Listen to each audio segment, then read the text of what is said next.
আজকে ত্রিপুরায় সারাদিন কি হয়েছে দেখে নিন 10টি খবর এক নজরে। জোলাইবাড়ি পশ্চিম পিলাক স্কুলে 7 ছাত্রের আহতের অভিযোগ, শিক্ষিকা ও ক্লার্কের বিরুদ্ধে লাথি মারার অভিযোগ।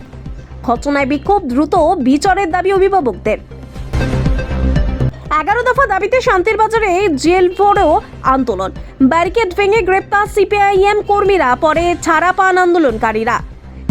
বিলোনিয়াতেও 11 দফা দাবিতে বামেদের মিছিল, পুলিশ আটক করে জেবি স্কুল মাঠে, পরে আলোচনার পর মুক্তি।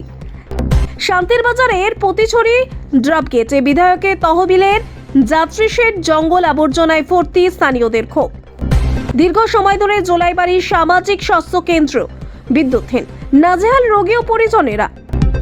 ত্রিপুরার অর্গানিক পণ্যকে বিশ্বে পৌঁছে দিতে আগরতলার হোটেল পোলো টাওয়ার্সে international organic buyer seller meet.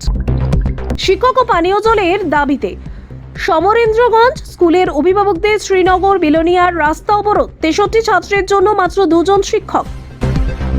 2024-এর TET উত্তীর্ণদের একসাথে নিয়োগের দাবি। মুখ্যমন্ত্রীর বাড়ির দিকে যাওয়ার আগেই মহিলা কলেজের সামনে আটকালো পুলিশ। বিদ্যুতের দপ্তরে বিভিন্ন অভিযোগ নিয়ে বিবৃতি প্রদেশ কংগ্রেস সভাপতি শ্রী অভিষেক দেব রায়ের। সাব্রমের মনুবাজার থেকে অবৈধভাবে থাকা বাংলাদেশি নাগরিক শিমুল দেবনাথ আটক, গত মাসেও 2 জনকে আটক করা হয়।